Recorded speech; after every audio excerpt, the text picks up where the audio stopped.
This channel does not promote any violent, harmful, or illegal activities. All content provided by this channel is meant for an educational purpose only.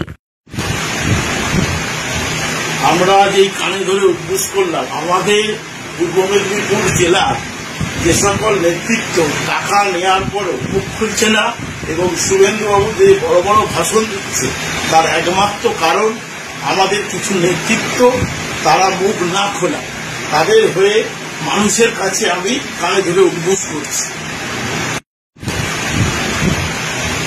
আমরা যে কানে ধরে উদ্বোস করলাম আমাদের পূর্ব মেদিনীপুর জেলার যে সকল নেতৃত্ব টাকা নেওয়ার পরও মুখ খুলছে না এবং শুভেন্দুবাবু যে বড় বড় ভাষণ দিচ্ছে তার একমাত্র কারণ আমাদের কিছু নেতৃত্ব তারা মুখ না খোলা, তাদের হয়ে মানুষের কাছে আমি কানে ধরে উদ্বোস করছি।